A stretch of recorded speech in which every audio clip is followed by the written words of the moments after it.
भी जानते हैं कि ऋषि दयानंद जी का द्वितीय जन्म शताब्दी वर्ष चला हुआ है और आदरणीय प्रधानमंत्री जी ने घोषणा की कि इस अवसर पर केंद्र सरकार भी मदद करेगी, उनका संस्कृति मंत्रालय।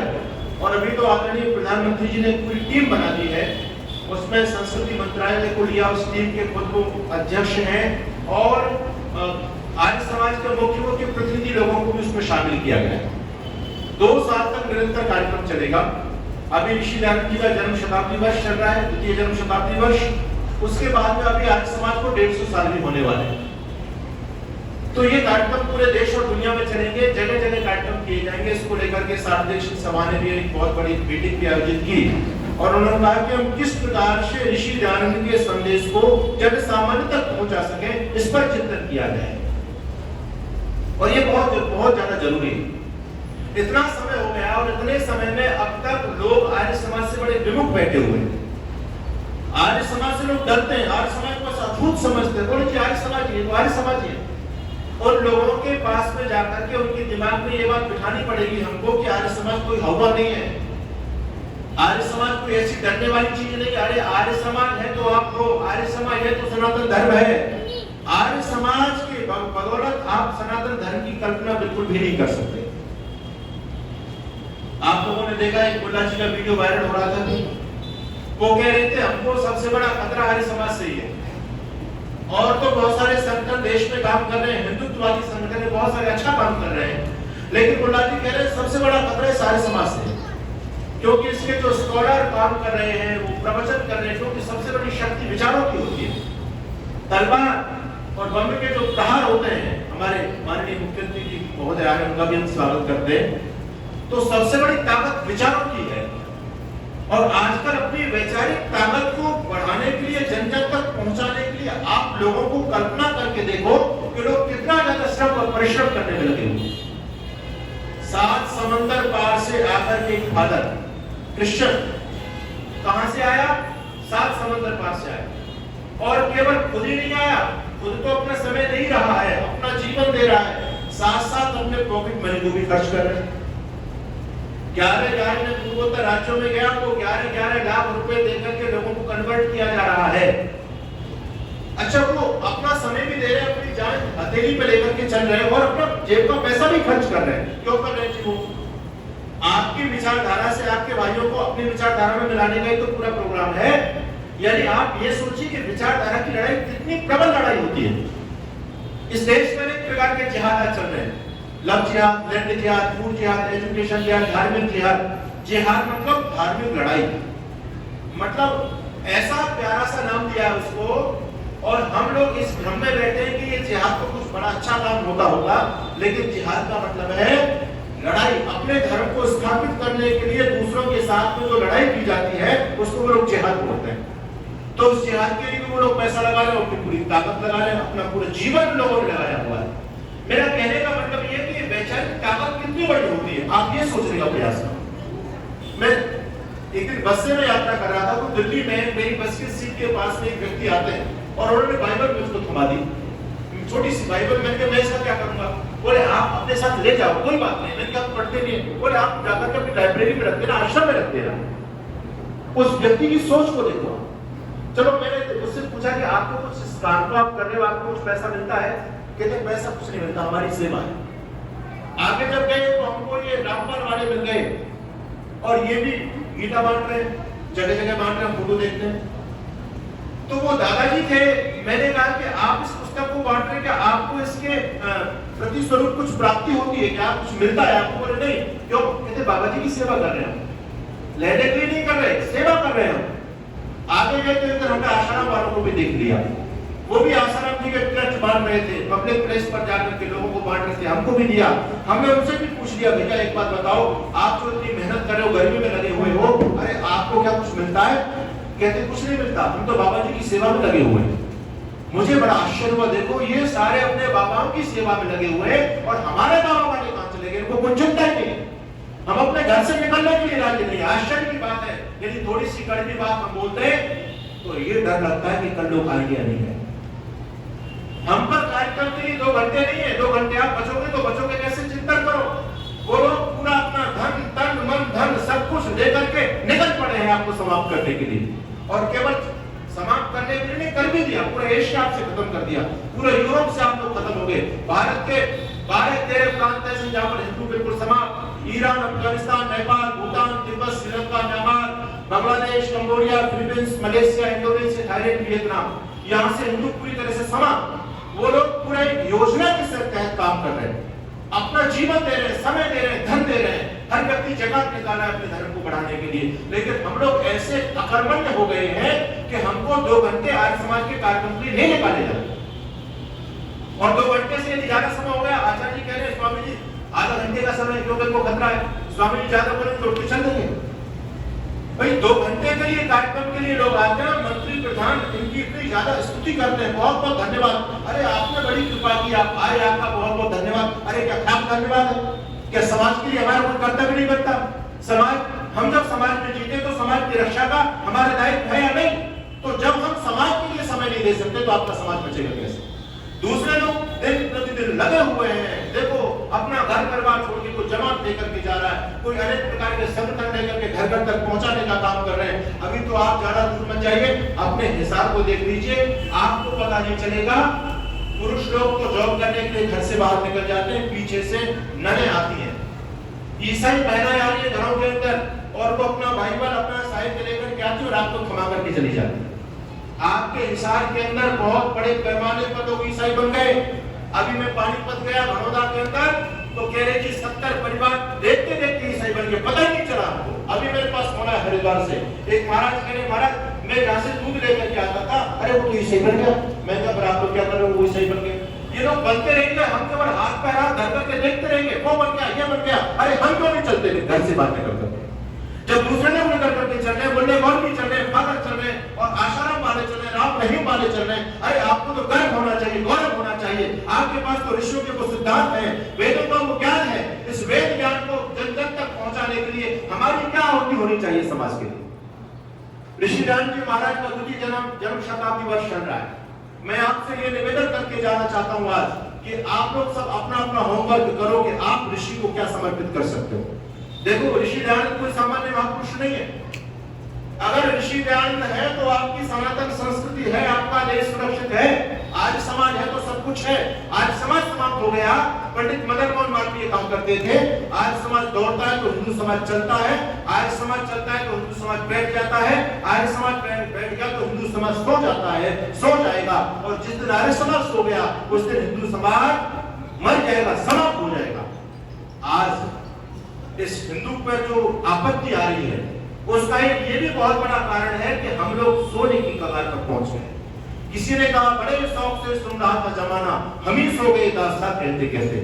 अरे उन लोगों को देखो जिन्होंने पंडित मदन मोहन मालवीय, अपने पंडित लेखराम जी को देखो, गुरुदत्त विद्यार्थी को देखो, अपने घर परिवार की बाजी लगा करके अपने पुत्र मरता है तो मर जाए, वो जाति के लाखों पुत्रों को बचाने के लिए अपने पुत्र की बलिदान के लिए भी तैयार हो गए। कितना लोगों ने बलिदान दिया। स्वामी श्रद्धानंद को देखो, अपने प्रचारक लोगों को देखो, कितना लोगों ने काम किया। लेकिन आज ये शिथिलता आ चुकी है। हम लोग जितने भी लोग यहाँ पर बैठे हैं, ये बात की शक्ति यहाँ पर बैठी है। मैं आज आपसे प्रैक्टिकल बात करना चाहता हूँ। ये बताओ आप आर्य समाज में तो आते हो, लेकिन आर्य समाज आपके जीवन में कितना आ पाया है? हमारी जो आर्य समाज की बहनें हैं, या बहुत बड़ी लिस्ट मेरे पास में, बहुत अच्छा काम कर रही है। लेकिन मैं आपसे ये कहना चाहता हूँ, क्या आप अपने परिवार को आर्य बना पाए? या आपकी बहू या आपके बच्चे वहीं ताली बजा रहे हैं, है ना? कोई और कुछ कर रहा है, कोई श्राद्ध कर रहा है, कोई कुछ कर रहा है, कोई कुछ कर रहा है। जब हम अपने परिवार को आर्य नहीं बना पा रहे तो क्या संसार की क्या हम खाकर रक्षा करेंगे? इस समाज को क्या हम खाकर समाज बना पाएंगे? इसलिए ये बहुत बड़े संकट का समय है। आप सभी जानते हैं, हमारे पूर्वज सभी आर्य थे। ये आर्य कोई नई चीज नहीं है। विधर्मी लोग इस बात को अच्छी तरह से जानते हैं कि हमारे बाद में रोड़ा केवल आर्य समाज बना हुआ है, इसलिए आर्य समाज को खत्म करो। ये विधर्मी लोगों की चाल है।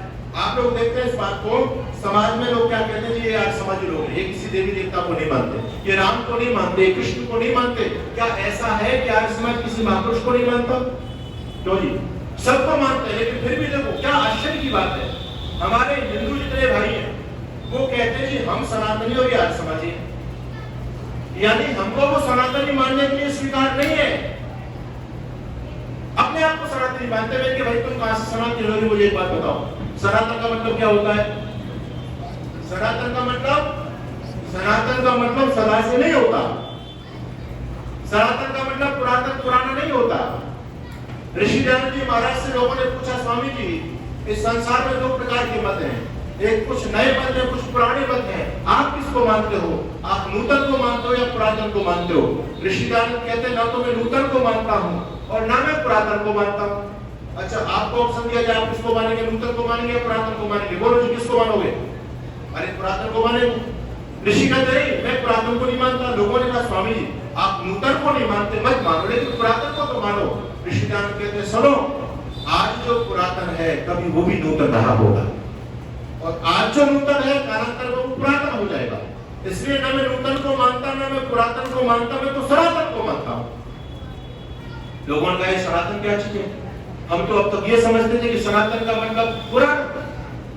ऋषि कहते नहीं नहीं नहीं, मतलब ये नहीं होता सनातन। सनातन का मतलब सदा से। सदा से कब से? कब से?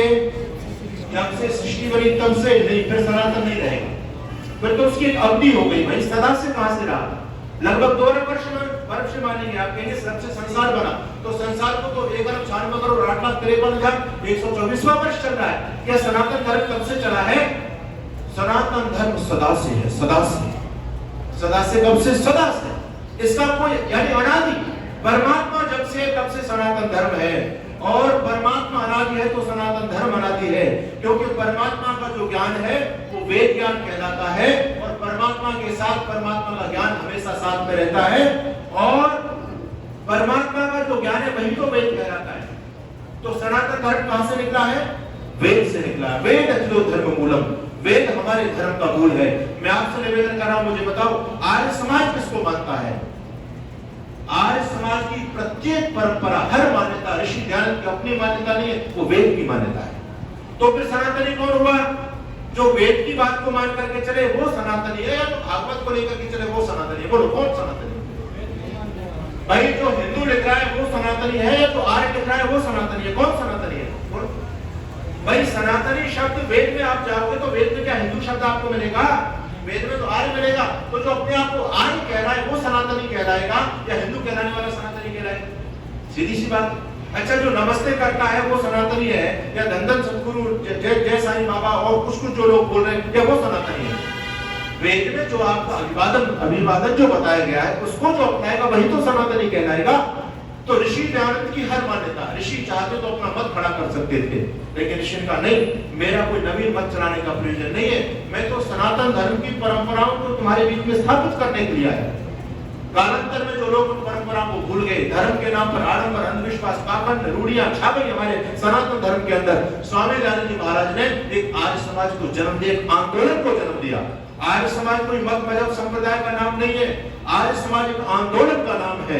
ये वो आंदोलन है जो ऋषि दयानंद ने सामाजिक विसंगतियों के खिलाफ, रूढ़ियों के खिलाफ, अंधविश्वास के खिलाफ, पाखंड के खिलाफ तैयार किया था।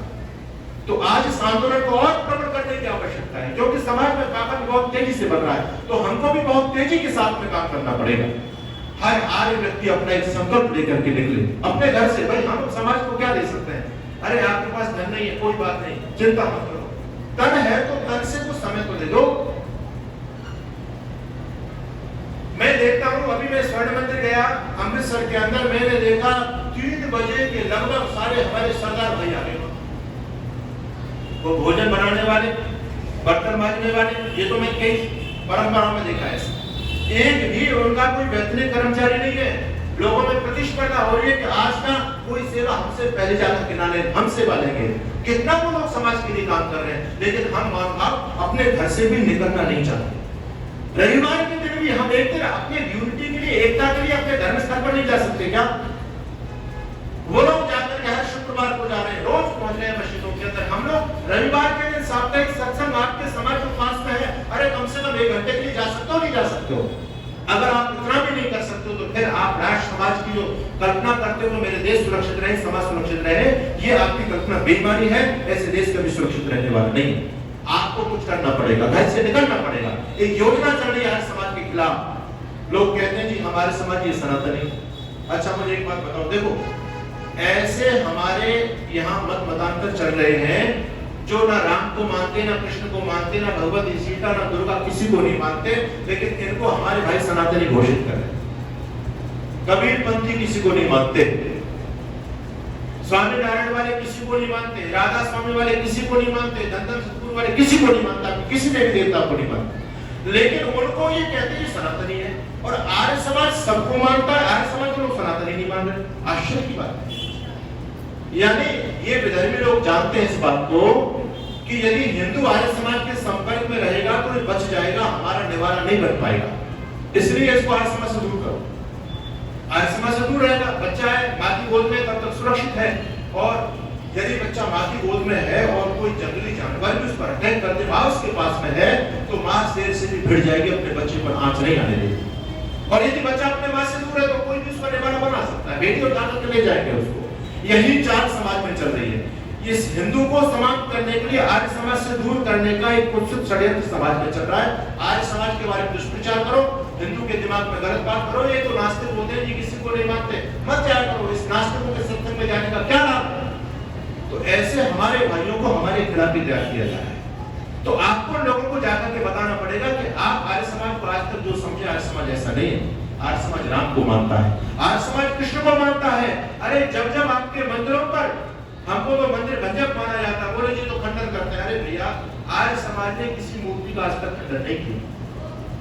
बताओ मुझे, इतिहास का प्रमाण दे दो। आपके जितने मंदिर थे, इन मंदिरों पर जब विधर्मी लोगों ने ताले जड़ दिए थे, हमारे हिंदू रीति रिवाजों पर जब प्रतिबंध लग गया था, कहां पर लगा था पता है आपको? हैदराबाद। आर्य सत्याग्रह, आपके हरियाणा से बहुत लोग गए, आपके हिसार से भी गए होंगे। निजाम हैदराबाद, जिसका नाम था उस्मान अली, और उसने पूरे हिंदू माहौल ने हैदराबाद रियासत की, लेकिन सबकी नाक में दम कर दिया। घंटे घड़ियाल बजने बंद हो गए, मंदिरों पर ताला लग गया, कोई हिंदू मंदिर में धोखा नहीं जा सकता।